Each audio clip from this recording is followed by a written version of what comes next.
Hello students, स्वागत है आप सभी का आपके अपनी हॉकिंग क्लासेस में। मैं हूं दिनेश। तो स्टूडेंट्स, जैसा कि अभी बेटा हमने पिछले क्लासेस में हमने देखा था एससी वर्मा के क्वेश्चन नंबर बेटा 6 to 10 हमने क्वेश्चन सोल्व किए थे। आज के हमारे इस लेक्चर में this is our lecture number third बेटा। तो ज्यादा टाइम वेस्ट ना करते हुए हमारे क्वेश्चन नंबर 11 to 15 देखते हैं वो क्या और क्या नहीं है। तो देखिए बेटा, देखिए जैसे क्वेश्चन नंबर 11 में क्या कहा है एससी वर्मा का चैप्टर नंबर 29 क्वेश्चन नंबर 11। देखिए इसने क्या कहा, consider a gold nucleus to be a sphere of radius 6.9 fermi. Fermi का मतलब बेटा आप सभी जने जानते हैं बेटा, सॉल्यूशन है हमारे पास कौन से क्वेश्चन का, 11th क्वेश्चन का। आपको बताया हुआ बेटा भी जो 1 फर्मी होता है या 1 फेम्टो भी बोल देते हैं, which is equal to 10⁻⁻15 metre है ना, 10⁻⁻15 मीटर। उसने क्या कहा, देखो कंसीडर अ गोल्ड न्यूक्लियस, भी एक कोई गोल्ड का न्यूक्लियस है, टू बी ए स्फीयर, कोई एक स्फीयर मान लिया, क्या मान लिया, स्फीयर, सच डेट जो ये स्फीयर है, इस स्फीयर की जो रेडियस है, this radius is what 6.9 fermi, which is equal to 6.9 into 10⁻⁻15। क्यों? क्योंकि 1 फर्मी कितना होता है 10⁻⁻15, in which proton and neutron distributed. आपको पता है न्यूक्लियस के अंदर यहां प्रोटॉन एंड न्यूट्रॉन क्या होते हैं, डिस्ट्रीब्यूटेड होते हैं। Find the force of repulsion, क्या निकालना है, फोर्स ऑफ रिपल्शन। सीधी सी बात है, रिपल्शन बोला है मतलब चार्जेस के बीच में, न्यूट्रॉन पे तो कोई चार्ज है नहीं इसलिए वो तो बाहर में गया, बचा कौन, प्रोटॉन, मतलब 2 प्रोटॉन के बीच में कुछ होगा। Between the 2 proton situated at the largest separation, यहां पे थोड़ा ध्यान देने का है, क्या कहा, लार्जेस्ट सेपरेशन। लार्जेस्ट सेपरेशन का मतलब क्या, डायमीटर पे रखा होगा, ऑब्वियस सी बात है। अगर एक बंदा यहां है, एक बंदा यहां है, कहीं लार्जेस्ट है नहीं, बट हाँ अगर एक बंदा यहां है और दूसरा बंदा यहां है, तो क्या ये सर्कल के अंदर मैक्सिमम दूरी है, सीधी सी बात है। तो maximum separation between them is r plus r become 2r। So क्या कहा, maximum separation become its diameter which is equal to twice of this radius. 2 into radius कितनी है यार, 6.9 फॉर्मी, तो 6.9 इंटू 10⁻⁻15 मीटर। तो इसको करा कितना आ गया, अरे बताओ 6 दूनी 12, 9 दूनी 18, तो 13.8 इंटू 10⁻⁻15 मीटर। तो डेट्स या सेपरेशन बिटवीन 2 प्रोटॉन्स। क्यों? क्योंकि सेपरेशन अगर मैक्सिमम होगी तो फोर्स मिनिमम होगा। और देखिए वो कितना, why do this protons not fly apart, तो 2 प्रोटॉन्स के बीच में मैंने कहा बेटा लेट, ये पहला प्रोटॉन, ये कौन सा है, दूसरा प्रोटॉन पे चार्ज कितना था बेटा 1.6 इंटू 10⁻⁻19 कूलम, बता चुका हूं। तो इनके बीच में जो कोलम्बिक फोर्स लगता है K Q1 इंटू Q2 मतलब E into E become E square, bye separation कितनी है R स्क्वायर। K की वैल्यू कितनी थी यार, याद होगी 9 इंटू 10⁻9। चार्ज ऑन 1 इलेक्ट्रॉन 1.6 10⁻⁻19, अगला भी 1.6 इंटू 10⁻⁻19 बाय सेपरेशन कितनी है 13.8 इंटू 10⁻⁻15, 13.8 इंटू 10⁻⁻15 का स्क्वायर है। आप चाहे तो कैसे लिख सकते हैं 13.8 इंटू 10⁻⁻15, मुश्किल तो नहीं हो रहा। And then you will solve this calculation and जो आपका आंसर आएगा वो क्या आ जाएगा, इन न्यूटन्स में। कंफर्म है? एक बात ध्यान देके चलिएगा बेटा, यहां पे आप देखोगे जब इसकी वैल्यू आएगी वो काफी लार्ज आएगी, क्या आएगी, काफी लार्ज। बच्चों के माइंड में एक सिंपल सा क्वेश्चन आता है, चलो वैल्यू तो आ गई, तो ये फिर भी वहां पे ऐसा स्टेबल क्यों है, उनका मेन मोटिव क्या है इस क्वेश्चन में, why do this proton not fly apart under this repulsion. यहाँ एक काफी लार्ज वैल्यू आती है, तो उनके माइंड में क्वेश्चन है अगर इतना लार्ज फोर्स लगता है तो यहां से दूर क्यों नहीं चले जाते बेटा। जैसे मैंने लास्ट लेक्चर में बताया था भी, यहाँ पे न्यूक्लियस के अंदर एक फोर्स और लगता है, न्यूक्लियस फोर्स। कौन सा फोर्स लगता है, न्यूक्लियर, जो कोलम्बिक फोर्स से तकरीबन 100 गुना ज्यादा स्ट्रोंगर होता है। कितने टाइम्स, 100 टाइम्स। तो बेटा कोलम्बिक फोर्स अगर यहां सपोज करो 1 लग रहा है, तो न्यूक्लियर फोर्स कितना लग रहा होगा, 100। रिपल्शन का फोर्स कितना, 1 का। अट्रैक्शन का फोर्स कितना है, 100 का। तो इसलिए बेटा वो वहां पे ही स्टेबल रहते हैं। समझ पा रहे हो, because of nuclear force. Confirm? Nuclear force के बारे में कंप्लीट डिस्कशन है, पूरी की पूरी यूनिट है हमारे पास, तो वहां पर डिस्कशन देखेंगे। तो आई थिंक ये क्वेश्चन नंबर 11 समझ में आ गया, थोड़ा सा अच्छा क्वेश्चन है, कोई ज्यादा मुश्किल भी नहीं, ज्यादा आसान भी नहीं। चलिए अगला क्वेश्चन देखें। देखिए क्वेश्चन नंबर 12 में क्या कहा, two insulated small sphere are rubbed against each other, भी दो इंसुलेटेड स्मॉल स्फीयर्स थे, जब उन्हें एक दूसरे के साथ रब किया and placed at 1 centimetre apart, कितनी दूरी पर रख दिया 1 centimetre, if they attract each other with a force of 0.1 newton, how many electron will transfer या transfer from one sphere to the another sphere during rubbing. तो इसका सीधी सी बात है, उन्हें अट्रैक्शन लग रहा है, मतलब एक पे पॉजिटिव चार्ज आएगा, एक पे नेगेटिव। जिसने इलेक्ट्रॉन का लॉस किया उस पे पॉजिटिव चार्ज, जिसने इलेक्ट्रॉन का गेन किया उस पे नेगेटिव चार्ज। तो सीधी सी बात है यार, फोर्स पता है कि चार्ज ही नहीं निकल सकता। अगर आपको पता है एक स्फीयर के ऊपर अगर बेटा प्लस क्या चार्ज आएगा तो दूसरे स्फीयर के ऊपर कितना आएगा बेटा माइनस क्या, इन दोनों के बीच की सेपरेशन कितनी है आर। उन्होंने फोर्स बताया है कितना 0.1 न्यूटन, सेपरेशन बताई कितनी 1 सेंटीमीटर, मतलब 10⁻²मीटर। तो यार फोर्स बताओ, फोर्स का फॉर्मूला क्या था, F equal to k q into q square by r square. तो यहां से क्या आपका क्यू निकल सकता है, क्यू कितना आ जाएगा बेटा, देखो फटाफट, F into r square by k, और ये स्क्वायर था तो टेकिंग रूट, तो it become root times of F r square by k. यार F कितना है फटाफट बताओ बेटा, F कितना है यार, F कितना है 0.1 न्यूटन, R कितना है 10⁻² का स्क्वायर, मतलब कितना 10⁻⁴। K की वैल्यू कितनी थी बेटा 9 इंटू 10⁻⁹। याद है नहीं है, नहीं पल्ले पड़ा, समझ में आया नहीं आया। तो एक बार बताओ बेटा, इसको सोल्व करेंगे। देखो यहां से डेसिमल हटाया, बाय में क्या आ गया 10, क्या आ गया 10, ये 10⁻⁴ नीचे जाके प्लस का हो गया, किसका हो जाएगा प्लस का। बताओ क्या बचा, देखो 1/9, यहां पे लिख दो थोड़ा सा ताकि बच्चों को दिक्कत ना आए, 1/9, 10⁹ 1 10 4 और ऊपर आ गया, बाय में 1 की पावर 10⁻14। इसको जब लिखेंगे तो 1/3 बाहर गया, क्लियर हुआ कैसे आया, बढ़िया। 1/14 का क्या आ जाएगा 10⁻7, that's the charge, that's the charge, confirm. But मुझे क्या निकालना है, नंबर ऑफ इलेक्ट्रॉन ट्रांसफर। आपने बेटा सुना है Q equal to N into e, so N is equal to Q by e. Q की वैल्यू क्या थी, दिस्ता कितनी थी बेटा 1/3 इंटू या बाय में 1/10⁻7, ये ऊपर ले जाके कर दो कोई दिक्कत नहीं है। एंड चार्ज ऑन 1 इलेक्ट्रॉन कितना था 1.6 इंटू 10⁻19। आप इसको सोल्व करेंगे तो सोल्व करके जो आपका N आएगा क्या आएगा N, ये मुझे कमेंट सेक्शन में बताएंगे कितने बच्चों को ये कैलकुलेशन आती है करनी, ठीक है बेटा।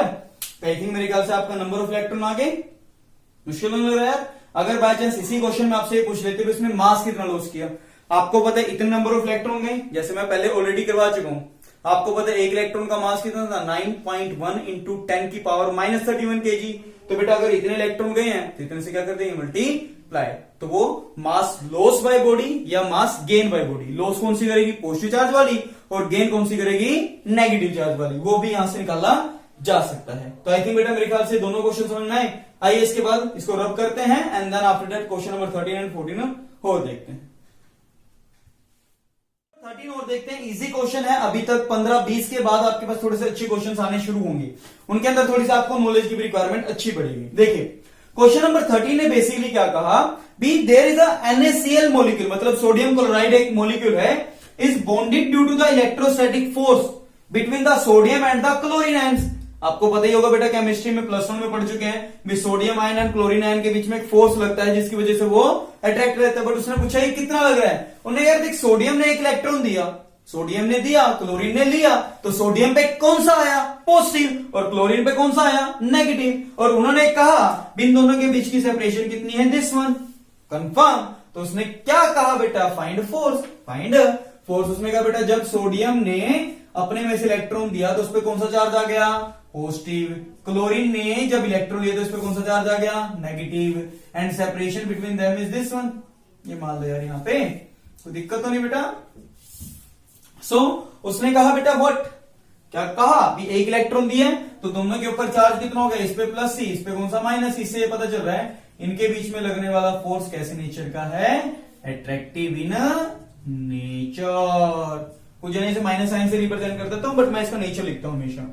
सेपरेशन दिए, फाइंड द मैग्नीट्यूड। यार एक सीधी सी बात है, क्वेश्चन अपने आप करके दिखाएंगे आप। ये क्वेश्चन नंबर 13, इनके आंसर मुझे कमेंट सेक्शन में चाहिए। मुझे देखना है कितने बच्चे तुम में से गट्स रखते हैं तो जो भी इस क्वेश्चन को सोल्व करके दिखाएंगे। बिल्कुल इजी सी कैलकुलेशन है वैसे। K Q1 इंटू Q2 मतलब E इंटू ई का स्क्वायर, बाय में वॉट सेपरेशन कितनी है r का स्क्वायर, इसकी वैल्यू कितनी थी 9 इंटू 10⁹ चार्ज ऑन 1 इलेक्ट्रॉन, बेटा फटाफट बताओ 1.6 इंटू 10⁻⁻19 का स्क्वायर बाय सेपरेशन कितनी है 2.75 इंटू 10⁻⁻18 बट एक बात ध्यान दो, जो r है वो किसमें गिवन है सेंटीमीटर, तो किसमें कन्वर्ट कर दिया बेटा मीटर। ये पता चला कहां से लगाया, सेंटीमीटर को मीटर में चेंज करना था तो 10⁻2 से मल्टीप्लाई किया, 10⁻8 इंटू 10⁻2 बेस से पावर क्या हो गया ऐड, तो इट बिकम 10⁻10, तो ये वैल्यू रखी जाएगी बेटा, ये ध्यान देना यहाँ पे, कभी बिना बात के मार्क्स कटवा लो, ठीक है। तो 10⁻10 का स्क्वायर एंड देन जो भी आपका आंसर आएगा न्यूटन, आप मेरे को सोल्व करके कमेंट सेक्शन में लिख के दिखाएंगे। क्वेश्चन समझ में आया नहीं है, बढ़िया। ये सारे वैल्यू बेस्ड क्वेश्चन है, वजह से आपको अगर वैल्यू पता है तो ये क्वेश्चन बिल्कुल इजी है, अगर वैल्यू ना पता हो तो ये क्वेश्चन थोड़े से दिक्कत दे जाते हैं। सिमिलरली अगला क्वेश्चन देखते हैं, क्वेश्चन नंबर 40, देखें करवाया वो क्वेश्चन मेरा, देखो उसने क्या कहा, समझ में आया, रखो भाई की गया, पल्ले पड़ा नहीं पड़ा, और घर परिवार सब सुखी, क्या बनाया आज पकोड़े या चाय, लगता तो वैसे ऐसा लगता है मेरे को चाय चाय तो मिली होगी, पकोड़े पकोड़े की तो मुझे भी नहीं मिले, मैंने भी कहा था घर पे बना दो, गंदे मम्मी गंदे पापा। देखे क्या कहा, अरे फाइंड द की किया, फाइंड द की किया, अरे find the ratio of electrical and gravitational force, अरे बिटवीन टू प्रोटोन आना चाहिए यार, करवाया हुआ है। देखो भाई मैंने कहा था अगर सपोज करते हैं दो प्रोटोन है, दोनों पे चार्ज करेगा सेम, मैंने कहा मास ऑफ प्रोटोन कितना है एमपी, मध्य प्रदेश, कितना है मध्य प्रदेश, अरे लेट इनके बीच की दूरी कितनी मान ली यार। तो ग्रेविटेशनल फोर्स का फॉर्मूला बेटा सुना ना GMM, तो mass of proton into mass of proton by r square. Gravitational force के अलावा कुलम्बिक फोर्स जो लगेगा उसका फॉर्मूला क्या था, K charge into charge by r square, है ना, पता चला ही नहीं चला। अब एक बात बताओ, उसने कहा यार वैल्यू क्या क्या, जी की वैल्यू कितनी थी 6.67 10⁻11, याद है। मास ऑफ प्रोटॉन कितना था बेटा 1.67 10⁻27, बढ़िया। आर जो मर्जी रखो कोई फर्क नहीं पड़ता। ई कितना था 1.6 इंटू 10⁻19 कूलम, ये केजी, यूनिट होती थी न्यूटन मीटर स्क्वायर kg-2, ठीक है। दोनों का रेशियो लेने, क्या ले लेते हैं दोनों का रेशियो, तो क्या पूछा है find the ratio of electrical and gravitation, मतलब इलेक्ट्रिकल वाला ऊपर आएगा जो पहले आ गया, जो क्वेश्चन में पहले आता है वो ऊपर जाएगा, जो क्वेश्चन में बाद में आता है वो नीचे जाएगा। तो मतलब क्या निकालना, इलेक्ट्रिकल फोर्स कौन सा है coulombic force by gravitational force, कितना हो जाएगा देखो बेटा के स्क्वायर बाय आर स्क्वायर, से आर स्क्वायर क्या हो जाएगा कैंसिल, एमपी का स्क्वायर, वैल्यू पुट कर देना, वैल्यू पुट करके जो आपका आंसर आएगा वो आपका सॉल्यूशन आएगा। तो बेटा आपको आई थिंक मेरे ख्याल से क्लियर हो गए। आपके जो बाकी के लेक्चर्स लग रहे हैं उनके अंदर बेटा आपको ये कंप्लीट इंफॉर्मेशन दे दी गई है, समझ पा रहे हैं बेटा। तो इसके अलावा हम नेक्स्ट क्वेश्चन और देखते हैं, हमारा जो 15th क्वेश्चन है वो क्या है और क्या नहीं है। तो स्टूडेंट्स आइए हमारा जो 15th क्वेश्चन है उसे भी देखते हैं। देखिए बेटा क्वेश्चन नंबर 15 थोड़ा सा देखने में अचंभित लगता है, थोड़ा सा दिक्कत देता है क्वेश्चन, एक बार इसको देखते हैं। देखो क्वेश्चन में क्या कहा, suppose an attractive nuclear force x between two proton which में बी रिटर्न एज दिस, ये फॉर्मूला। उन्होंने कहा भी कोई एक न्यूक्लियस के अंदर बेटा भी दो या दो से ज्यादा प्रोटॉन्स होते हैं, या दो प्रोटॉन्स के रिगार्डिंग उनके बीच में लगने वाला जो न्यूक्लियर फोर्स है, क्या है बेटा nuclear force. This nuclear force जो है वो कुछ इस वे में डिपेंड करता है, C into e⁻⁻KR divided by r square. यहां पे बेटा जो आपके पास E है, E क्या है आपके पास कोई एक एक्सपोनेंशियल फंक्शन है, ठीक है बेटा, ये E की पावर समथिंग, ये एक तरह से इपोलियन कांस्टेंट के नाम से भी आई थिंक इसे जानते हैं, जिसकी वैल्यू होती है 2.7314 आई थिंक, ठीक है, वो देख लेंगे चलो जो भी है। देखिए बेटा तो उसने पहले पार्ट में पूछा है write down the dimension formula and appropriate SI units of C and K। देखिए बेटा पहले अगर हम इस पार्ट में निकालते हैं क्या SI यूनिट, क्या निकालते हैं SI यूनिट, एंड देन फिर निकालेंगे डायमेंशन फॉर्मूला। पहले निकालते हैं जैसे फॉर एग्जांपल K के लिए, आपको पता है बेटा अगर K की रिगार्डिंग निकाल रहे हो, K किसी मैथमेटिकल फंक्शंस की पावर में, और आपको जैसे मैं पहले बता चुका हूं भी, अगर कोई भी मैथमेटिकल फंक्शन हो तो इट शुड बी डायमेंशनलेस। जैसे साइन के अंदर अगर कोई फंक्शन दे दे तो वो फंक्शन भी शुड भी क्या होना चाहिए, डायमेंशन लेस। तो इसलिए बेटा एक्सपोनेंशियल की पावर में कुछ भी हो तो इसलिए बेटा जो माइनस के इंटू आर है इसको भी क्या होना पड़ेगा, डायमेंशन लेस। मतलब क्या होना पड़ेगा, 1। क्या लिखा मतलब बेटा ये डायमेंशन लेस। मतलब जो के आ जाएगा बेटा, मैग्नीट्यूड की बात करें तो के कितना हो जाएगा, 1/r। कितना हो जाएगा, 1/r। तो इसके बिहाफ पे अगर हम देखना चाहें, इसके बिहाफ पे अगर देखना चाहें तो इसकी बेटा जो एसआई यूनिट होगी k should be equal to 1/r। R कितना होता है, मीटर। तो के की जो एसआई यूनिट निकल के आएगी बेटा वो कितनी आ जाएगी, मीटर इनवर्स। जिसी के बिहाफ पे अगर आप इसका डायमेंशन फॉर्मूला निकालना चाहे वो कितना हो जाएगा, मीटर के लिए क्या होता है, L -1 है। यहां भी कितना हो गया, -1। Point clear. अच्छा सी का भी कुछ आई थिंक कहां गया, हाँ डायमेंशन फॉर्मूला ऑफ के एंड सी का कुछ है। अब एक बताओ, ये डायमेंशनलेस बाहर में गया, ये इसकी भी डायमेंशन, इसकी भी डायमेंशन, इसकी भी यूनिट, इसकी भी यूनिट, सी नहीं निकल गया। सो यहां से सी कैसे निकालेंगे, तो आपको पता है ई की पावर समथिंग कुछ भी हो वो तो क्या रहेगा, डायमेंशन लेस। तो सी कितना आ जाएगा बेटा आपका, एफ इंटू आर स्क्वायर। आगे नहीं आ गया, दिस इंप्लाइज। अब बताओ इसकी ऐसा यूनिट, फोर्स की ऐसा यूनिट क्या होती है बेटा, न्यूटन। इसकी क्या होती है, मीटर स्क्वायर। आगे नहीं आ गया। अच्छा अगर हम पढ़ते हैं इसका डायमेंशन फॉर्मूला, बताओ फटाफट क्या है, न्यूटन का m1 L1 T-2, metre square का कितना हो जाएगा, L2। बेस सेम पावर क्या होगी, ऐड, तो m1 L3 T-2, that's the dimension formula for what, C। ये भी आ गया बेटा, क्लियर हो गया। चलिए क्वेश्चन समझ में आया बेटा ये वाला। उसने कहा था भी एक न्यूक्लियस के अंदर जो फोर्स लगता है वो फोर्स उस इक्वेशन के ऊपर डिपेंड करता है। तो उसके रिगार्डिंग उसने कहा C और K, यहाँ पे दो कांस्टेंट है, तो C और K का डायमेंशन एंड उसके ऐसा यूनिट का। तो हमारा ए पार्ट क्लियर। अगले पार्ट में देखते हैं क्या कहा। उसने कहा suppose that K is equal to 1 fermi inverse, मतलब 1/फर्मी, ठीक है। That the repulsive electric force between two proton is just balances by the attractive nuclear force when the separation is 5 fermi. क्या कहा, ध्यान से सुनना। उसने क्या कहा बेटा, जब दो प्रोटॉन्स के बीच में लगने वाला इलेक्ट्रिक रिपल्सिव फोर्स बैलेंस कर देता है किसको, प्रोटॉन्स के बीच में लगने वाले न्यूक्लियर अट्रैक्टिव फोर्स को। कब, जब उनके बीच में लगने वाली सेपरेशन कितनी है, 5 फर्मी। ध्यान से समझना। तो उसने कहा बेटा बी पार्ट में भी आपको पता है फोर्स का फॉर्मूला क्या दे रखा है, सी ई की पावर माइनस के आर डिवाइडेड बाय बेटा वोट आर स्क्वायर। उसने कहा एफ बैलेंस कर देगा। एफ कितना होता है बेटा आपको याद है, अगर प्रोटॉन के बीच की, यहां पे ध्यान दो, दो प्रोटॉन्स के बीच की सेपरेशन कितनी है, आर, चार्ज कितना है ई, सेपरेशन कितनी है आर। तो वैसे कूलम्बिक फोर्स कितना होता है, के क्यू इंटू क्यू, मतलब e into e square by r square. यहां पे ई चार्ज ऑन 1 इलेक्ट्रॉन है, कितना बेटा, चार्ज ऑन 1 इलेक्ट्रॉन। सी निकालना है, ई पता नहीं, यहाँ ई एक्सपोनेंशियल है, चार्ज ऑन 1 इलेक्ट्रॉन है, ठीक है। थोड़ा ध्यान देना, या काम करें, चार्ज प्लस को ऐसे लिख दूं, 1.6 इंटू 10 की पावर माइनस 19 आ जाएगा वहां से, कोई दिक्कत नहीं है। के कितना है, 1/फर्मी, ऊपर वो कितना है, 5 फर्मी, फर्मी से फर्मी कैंसल, बाय में क्या था, आर स्क्वायर, इस आर स्क्वायर से आर स्क्वायर भी कैंसल। के की वैल्यू कितनी थी बेटा, 9 into 10 to power 9, charge 1.6 into 10 की पावर माइनस 19 का स्क्वायर। सी निकालना है, सी निकालना है, और ई की पावर कितना हो गया बेटा, -5।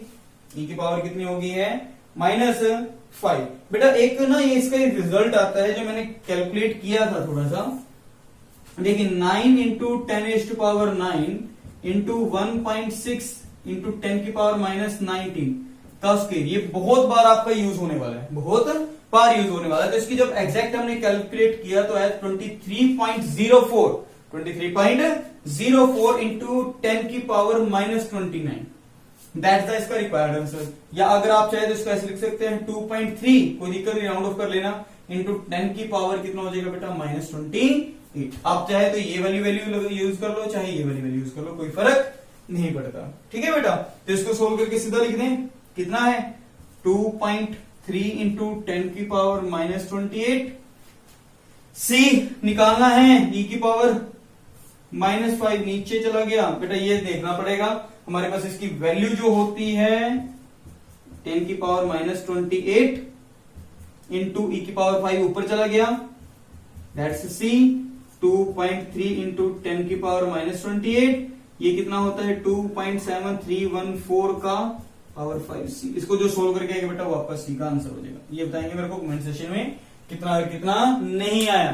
तो बेटा आई थिंक मेरे ख्याल से आपको क्लियर हो चुके हैं हमारे क्वेश्चन नंबर 11 से 15 तक कैसे और कैसे नहीं है।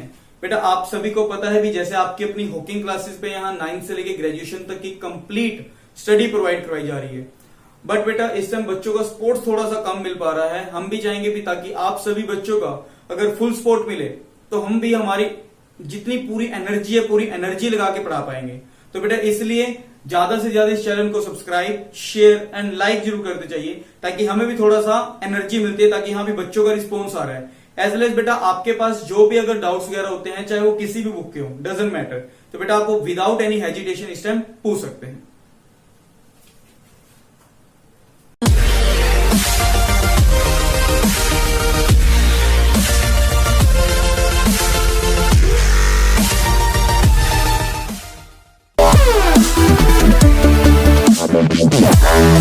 Yeah.